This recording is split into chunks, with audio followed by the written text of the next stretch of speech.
Hello and welcome back to another life chat video. Or if you're new, I am Jennifer Mata-McMahon. Welcome. Today I thought I would share with you some of the things that I've been pondering and some of the learnings. Is that a word? If not, it should be a word. Things that I have been learning lately in my process. So I've been thinking about how much of this I'm going to share online, but I thought, without getting into the details, I'll share with you what I've learned so far, what I'm still learning and thinking about so far in terms of my professional transition. So I have been working at a university for the past 8 years, and it has come a point where I am transitioning out of that university and looking for what I will be doing next with my professional life. And it could be working in another university, which is sort of what I'm going to talk to you about right now, or it could be doing something else. And I still haven't quite figured that out yet, but in the process I have been applying to academic positions, faculty positions in other universities, and I just came back from a job interview trip. Actually 2 job interview trips, and I wanted to share with you sort of what I've been learning from the very interesting people that I have been meeting with for those interviews. So one of the things that has been a bit of a struggle in this transition is to live with uncertainty. So for me, and I'm a bit of a control freak, so I don't like that phrase. I don't like to refer to myself as a control freak, because who the heck would, right? But I need to have control in my life. I am a planner. I am a person that has a short-term plan, a long-term plan, a long-term plan. And I like to be in control of what happens in my life. But again, as I've said before in other videos like this one, we make plans and God laughs, because that's just not the way things work. We cannot control everything that happens in our life, because there is free will and everybody has it, and we keep on changing things, and people make decisions that alter and affect our lives, and as a result, well, our lives don't necessarily look the way that we would want them to look. And on that vein, I think there was something that I was told years and years and years ago when I was in a similar situation of being professionally in sort of a transition, up in the air kind of place, where things didn't really depend on me for them to change or move along. And I remember being in the cafeteria of Teachers College, Columbia, where I went to in New York, and this lady said to me, well, you know, she was telling me about her struggles. It wasn't really sort of advice for me, but it was sort of advice that had helped her in a transitioning situation. And she said, I need to learn to let go and let God.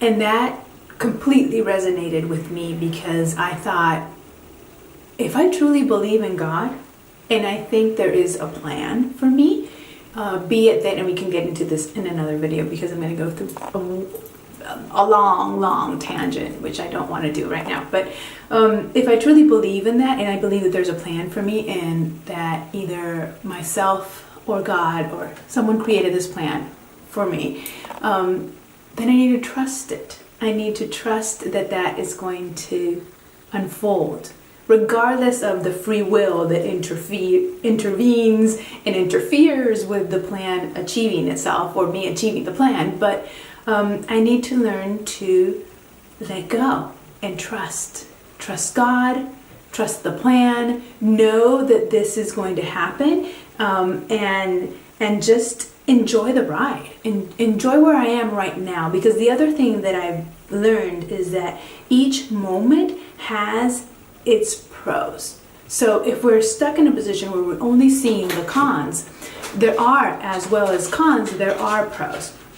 And if you don't take a moment and stop and enjoy the pros of the situation, you're going to miss out, because everything is in constant fluctuation and change. And as soon as you change and you transition into the next step or the next chapter, then what you could have potentially enjoyed in the one that you were in previously, or the one that you are currently in, then you will have missed out, because you're, or at least this is what happens to me. I'm constantly thinking about what's going to come next. I don't like the uncertainty. I want to know what's coming next. I want to be able to anticipate it and to have all it controlled, all my little ducks in rows, neatly aligned rows, looking to the same direction, right? Because I'm also very compulsively organized. And because I can't do that, I feel anxious and I feel stressed, and I'm not fully enjoying what's happening right now. Whereas if I let go and let God, I can truly enjoy the situation, or truly enjoy where I am in the moment. And sirens, that's city living for you. I live in Chicago, so there you go. If I still lived in Manhattan and was doing these videos, you would not imagine. I could not imagine how I would do that, because the noise level there is such that I don't think I could be able to film here. It's quiet, believe it or not, in comparison. Regardless, anyway, because I've been trying to embrace that letting go, letting God, embrace that trusting the plan, embrace the enjoy the ride kind of message. I was watching a YouTuber today, and she said, if you're here for a fun time and not a long time, then this is what you should be doing, right? So that sounded interesting to me, because why not? Why not be here for a fun time? We're not going to be here for a long time in terms of, you know, our numbers, our time here is kind of set in a sense that we know that we're all going to die. We know that we're all going to pass away at some point. So why not enjoy what we have while we have it, right? So we're here for a fun time, not a long time. I like that. Anyway, the three messages that I was working on before I heard her video or watched her video were, you know, let go and let God, trust the plan, and enjoy the ride. So I'm in that sort of, have that motto, that way of being right now. We're trying to embrace it anyway. And when I went off to these job interviews, I was thinking, you know, I don't know if these are the jobs that I want. I don't know if they're going to offer them to me afterwards, after the interviews. I don't know if they do offer them to me, if I would accept them. I don't know, because they imply a move, right? And I feel like I'm ready to move, but Mike isn't. So I don't know that how that's going to pan out and play out in my life, in our life. So we'll see. We'll see what happens. And but in the meantime, I want to enjoy the ride. I want to let go of it. Let God take the wheel, you know, like let it go, and let whatever is going to occur, have that occur. And if it comes a point where I need to make a decision or pick an option, which I'm hoping I'll have options to pick from, then great, have that be a good thing, a good position to be in, a good place to be, to have options to choose from. And I wanted to share with you some interesting things from my visits. I've met really, really interesting people. One person really challenged me to look at the words that I was using. So, and this was before the interviews actually. I met with one of my co-researchers in New York when we were at AARA, which is an education conference. It's the main education conference. So we were there and we were talking about how we use the words nurture versus nourish in our work in terms of children's spirituality. And I've always used it indistinctively, but in talking to her, I came to the realization that one is more fitting than the other. So I would prefer actually to use one than the other. And we use support children's spirituality, which I think is at a basic level, and then we use nourish children's spirituality, which I think goes a step beyond, because it's about feeding it, right? Feeding it, nourishing it. But then we have the word nurture, and nurture has a cherishable component to it. So you cherish spirituality, and that's why you nurture it for children. So I think that one is like the step above, and I think that from now on I'm going to be very consciously using that word when I talk about it. But in the interviews, I was challenged with the word training, when talking about my training and how I train teachers and the training that we provide, and how, and I've heard this before, this has not been the first person that's talked to me about that word training, and not liking it used in the context of how we prepare teachers. So I've decided, okay, I'm going to make a conscious effort in changing that word, because I see where they're coming from. And I think that when you talk about training as say training an athlete to become a better runner or a better hitter or a better batter, or like when you're training someone, you're teaching them the skills. And I think that in teaching there is skills to be learned, but if you want to educate, it's more than just skills. You need to be prepared to do this. So, and I think that that's why we talk about teacher preparation programs, because they're not teacher training programs. And I think that just it's simple, it's light, it's not a big deal. It's just a word. But in the change of that word and using preparation instead of training, I think there is a message, an underlining message there that we give. So I really appreciated that. I really appreciated that conversation we had. And this was over dinner, beyond the regular interviews. It was really interesting. The other thing that came up, and this was with another person, was sort of the understandings of how do we understand people that come from different cultural backgrounds than ourselves. And with universities right now, thankfully, there's a big push for diversity, and they want faculty that is diverse to respond to be able to be there for the student body, which is very diverse, and the diversity is growing sort of in different directions than the institutions are able to respond to. So in hiring faculty of color, faculty that are minorities, women, they try to expand their diverse faculty body to address their diverse student body. So I've met with some groups that were either a Hispanic faculty association group, or I met with other faculty that were from different backgrounds than the typical white Caucasian background that you find in universities here in the U.S. at least.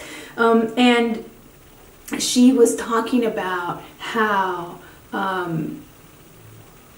being African American, she was in a very sort of diverse community, and her neighbors were white or Hispanic or Asian, or they were all from different walks of life. And she had just given birth to her child, and a neighbor had given birth to her child at the same time, and they were showing off their babies and sharing their birth stories. And the neighbor friend that had just had a child was white, and her baby had light eyes, and the mother told this lady that I was speaking to, who was African American, she was born with blue eyes, and I hope they stay. And she said that she had never heard that before, and she didn't know what she meant, and she thought that maybe she misunderstood. So she talked to her husband, and she asked, what do you think she meant by that? And he said, well, maybe you just misunderstood. What do you mean they stay? Why aren't they? Where are they going to go? What do you mean? And so she called up a friend that she has that is Caucasian, that is white, and asked her,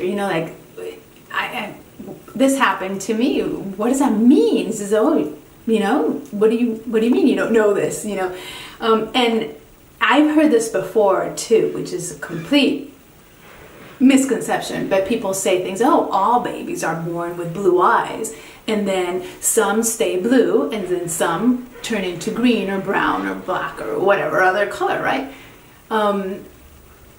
Which is not true. Not all babies are born with blue eyes, but some people think that. Some white people think that. And it was interesting that she checked with her friend, because for her, she had no idea that was the case, that children could be born with blue eyes and then they could be changed into hazel or brown or green. Or that some children are born with very light hair, and then that light hair gets dark. So, and this is, I knew that, and I knew the color changing too, because in my family that has happened, and I've seen that, I've had that experience. But I can totally understand how someone that has never had that experience, where babies are never born with blue eyes that change into brown, or are born blonde that then turn into dark-haired child, that why would they know that? And why would they understand something like, oh, I hope they stay that color? What? They change colors? So I get that. And then she shared that for African American babies, they are typically born a little lighter than the color that their skin is going to end up being when they grow up. And one way to know what color they're going to end up being is to look at the tip of their ears and to look at the bed of their nails. Mind-boggling to me, who has never had that kind of experience, right? So I've never seen or have been in contact with an African American baby, a newborn, right? A baby that is a newborn that you would be able to check and see that, to determine, to sort of anticipate what color their skin is going to end up being. That to me was mind-boggling, as to her was the idea of eye color can change, or hair color can change from the moment that you're born to later on. Well, here it's not. I think that for me here it's even more mind-boggling, because it's not the hair color or the eye color, it's the skin color. The skin color is going to change in terms of sort of the base of the color that you start off with, not because you got tan and exposure to sun and whatnot, but it's the actual skin color that comes in your DNA is determined, and it's not visible when you're born, but it's determined by your nail bed and the tip of your ears. I thought, wow. And then she shared other stories. Okay, so I'm back filming on another day to wrap up this video, because my battery died yesterday, and that's why I have a different look, a different shirt. It's a different day. So I just wanted to wrap up. I had left off, it literally cut me mid-sentence, and I was talking about how one of those ladies that I met with over lunch in one of the job interviews was sharing her stories that were really mind-blowing and just mind-boggling to me, in terms of things that we don't know about other races and their experiences, just daily experiences with children, with each other. She shared other stories as well that were interesting to me, that she's working on children's books, and particularly looking at African American girls' issues with their hair, and the sort of the different ways they wear their hairs, and what does that entail. I thought that was really interesting, especially because she said that the purpose behind them was to be mirror books. So they're looking at yourself in the mirror. So for African American girls that don't see their stories told in children's books that often, or being told in an authentic cultural way, that she thought that these books would be sort of a mirror book for them, in which they could see themselves and identify themselves in what was going on with the character in the book. But also they're window books, because it allows children from other cultures and other ethnical backgrounds to look at these stories and learn about, like looking through a window, learn about other cultures and other ethnicities. And I thought it was brilliant. It was a brilliant idea, and I even thought, we should be doing this for all races. All races should have children's books that explain what their cultural and ethical backgrounds are in terms of that particular race, and be both a mirror and a window book for the children. So I thought that was brilliant. So that was another thing that she shared that I learned from in that experience. So yeah, well, going back to the topic of this video, which was about being in transition and how to deal with not being in control with your life. So my recommendation and what I've been learning from all this journey that I've been on and for this past academic year that is slowly but surely coming to an end, is that you truly do have to let go and let God. You have to trust the plan, and know that whatever is going to happen as a result will happen, and just enjoy the ride. Enjoy the here, the now, the whatever is happening in the moment, because there's so much to learn and gain from it. Like those little pearls of wisdom that I just shared with you, and like those or many others that came from those job interviews that I went to. Everything, absolutely everything changes. And if we cannot appreciate the current moment for what it is and appreciate the positives and the pros of it, I truly believe we're going to miss out. So if there's any takeaway from this, is just really know that things will change. Even if they're positive right now, they will change. And we just have to let go and enjoy it. There's nothing else to do. There's no control to be had here. And I think I just wanted to share that with you because that has rung true for me in these past months. So I hope you enjoyed it and learned something from it, or had some interesting takeaways, and I will see you again soon. Bye.